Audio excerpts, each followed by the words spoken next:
Welcome to your old channel road to history.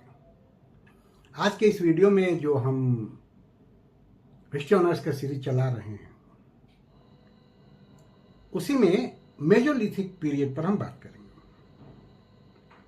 8000 ईसा पूर्व के बाद जब अत्यंत नूतन युग समाप्त हुआ तो बहुत सारे मौसमी परिवर्तन या जलवायु में परिवर्तन देखा गया और जिसका प्रभाव मानव के जीवन पर पड़ा।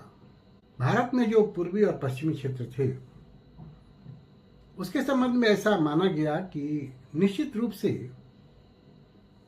दो शुष्कता से जुड़ी हुई अवस्था जरूर आई होगी जिसमें तेज हवाएं चलती थी और इसका नतीजा यह हुआ कि जो जल स्रोत थे वो सूखने लगे। और निश्चित है कि जब जल स्रोत सूखने लगेंगे तो वहां आबादी का रहना मुश्किल हो जाएगा। तो ऐसी परिस्थिति में जो आबादी थी उस जगह पे वो दक्षिणी और कुछ पूर्वी भाग में माइग्रेट हो गई, जहां अभी भी मौसमी वर्षा के कारण घने वनस्पति पाए जाते थे। कुछ मीठे जल स्रोत थे जो वहां रहने वाले व्यक्तियों के लिए या जीव जंतुओं के लिए एक लाभदायक या आवश्यक परिस्थिति पैदा करती थी। बाद में देखा गया कि बंगाल और छोटा नागपुर के क्षेत्र में भी शुष्कता का प्रभाव नजर आया। इसलिए हम ये देखते हैं कि एक सींग वाले गेंडे असम में तो पाए जाते हैं लेकिन गुजरात के क्षेत्र में नहीं पाए जाते। तो ये जलवायु में जो परिवर्तन आया, जो मौसमी बदलाव आया, इसका बहुत प्रभाव खास करके जो मेजोलिथिक पीरियड है 8000 ईसा पूर्व के बाद का जो पीरियड है उसमें मानव जीवन पर पड़ा। इस पीरियड में यह भी देखा गया कि छोटे छोटे जीव जंतुओं का शिकार करने के लिए, आखेट करने के लिए बड़े बड़े समूहों के गतिशीलता की आवश्यकता नहीं थी। अब यह देखा गया कि लोग छोटी छोटी टोलियों में रहने लगे, जनसंख्या का भी विस्तार हुआ तो ये छोटी छोटी टोलियों में अलग अलग रहने लगे और अपना जीवन यापन करने लगे।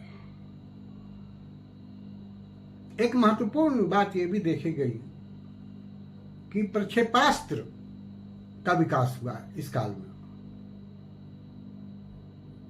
और इसी प्रक्षेपास्त्र के विकास के कारण तीर धनुष का विकास हुआ, जो बहुत बाद तक हम देखते हैं कि तीर धनुष का लोग प्रयोग करते हैं। तो ये मेजोलिथिक पीरियड की एक इंपॉर्टेंट डेवलपमेंट के रूप में हम कह सकते हैं कि प्रक्षेपास्त्रों का विकास इस पीरियड में हुआ था। यह जो प्रक्षेपास्त्र बनाने की तकनीकी थी, इसमें पहले सिलिंड्रिकल जो फलक होते थे, बेलनाकार कोर्स, उनके ऊपरी फलक को दबाव डालकर उस पर उतारा जाता था और 5 सेंटीमीटर लंबा और 12 मिलीमीटर चौड़ा एक महीन फलक बनाया जाता था जो कि फ्लटिंग टेक्निक से बनती थी। और इस टेक्निक से बनता था टूल, उसका क्रॉस सेक्शन जो है बहुत धारदार होता था। तो इस प्रकार हम देखते हैं कि तीर धनुष का विकास इस नई तकनीकी के द्वारा किया जाता है। इस काल के जो मुख्य टूल्स थे वो थे एक धार फलक, वेधनी, समलंब और अर्धचंद्राकार। ये मुख्य टूल्स के रूप में उपयोग किए जाते थे। 1970 से 74 के बीच में गंगा घाटी में भी कुछ मेजोलिथिक पीरियड के स्थल खोजे गए। पश्चिम बंगाल के बीरभानपुर, तमिलनाडु के टेरी, गुजरात के लखनऊ, राजस्थान के नागौर और मध्य प्रदेश के आजमगढ़ से भी मेसोलिथिक पीरियड या मध्य पाषाण काल के स्थल प्राप्त हुए हैं। आजमगढ़ से जो भी छोटे छोटे टूल्स प्राप्त हुए हैं, टेरी और लगनज से जो टूल्स प्राप्त हुए हैं वो ज्यामितीय आकार में हैं। टेरी से बहुत सारी वेदनियां प्राप्त हुई है, जिसके आधार पर हम उस समय के इतिहास का परीक्षण कर सकते हैं। इस काल में प्राणी शास्त्रीय दृष्टिकोण से देखें तो कछुआ, तरह तरह के हिरन, भैंस, नीलगाय प्राप्त हुई है। आदमगढ़ से बहुत सारी वेदनियां प्राप्त हुई है, त्रिकोण प्राप्त हुए हैं और जीव जंतु के भिन्न भिन्न 14 किस्म प्राप्त हुए। मध्य पाषाण काल का एक महत्वपूर्ण स्थल है बागौर। ये बागौर 5000 ईसा पूर्व से लेकर 2800 ईसा पूर्व तक का पीरियड है, जिस पीरियड में यह स्थल जीवंत था।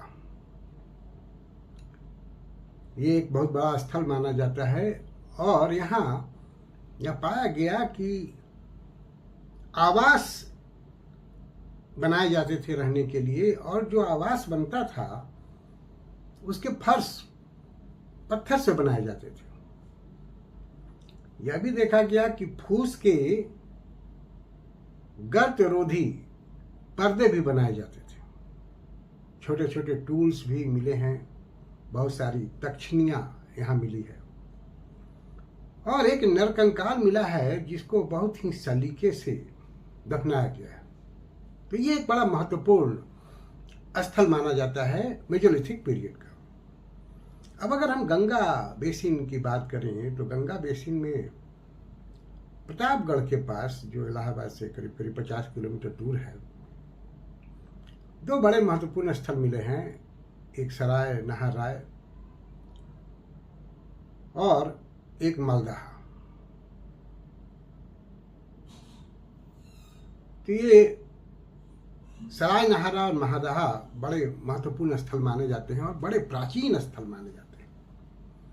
जो कार्बन डेटिंग सिस्टम है उसके हिसाब से 8395 ईसा पूर्व तिथि निर्धारित की जाती है सराय नहाराय की। सराय नहाराय से हमको आवास के प्रमाण वहां से भी मिलते हैं।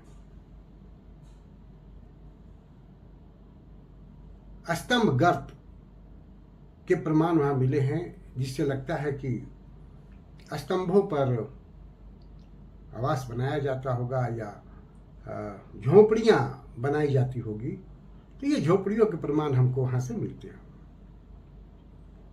यहाँ यह भी ध्यान में रखना है कि महदहा जो है वो सराय नहाराय के बाद का स्थल रहा होगा। एक चीज और जो देखा गया कि कुछ आक्रमणकर्ताओं के या युद्ध के प्रमाण भी यहाँ से मिले हैं। एक ऐसा नरकंकाल मिला है जिसके सर में पाषाण के कोई टूल्स गड़ा हुआ है, धंसा हुआ है, जिसके आधार पर ये अनुमान लगाया जाता है कि या तो आक्रमण हुआ होगा या युद्ध कुछ हुआ होगा, जिसकी वजह से ये इस तरह की मृत्यु हुई होगी। मध्य पाषाण काल जो है मेसोलिथिक पीरियड, उसमें हम चित्रकारी के भी उदाहरण पाते हैं। खास करके विंध्याचल का जो क्षेत्र है, विंध्या क्षेत्र, वहाँ के जो गुफाएं हैं, शैलाश्रय हैं, उनमें चित्रकारी के प्रमाण मिलते हैं। उन चित्रकारियों में नृत्य के दृश्य, आखेट के दृश्य, युद्ध के दृश्य को चित्र के माध्यम से दर्शाया गया है। तो इस प्रकार अगर हम एक निष्कर्ष निकालें तो हम मानते हैं या हमें जो पता चलता है कि मेसोलिथिक पीरियड में अलग अलग तरह के छोटे छोटे टूल्स बनने लगे।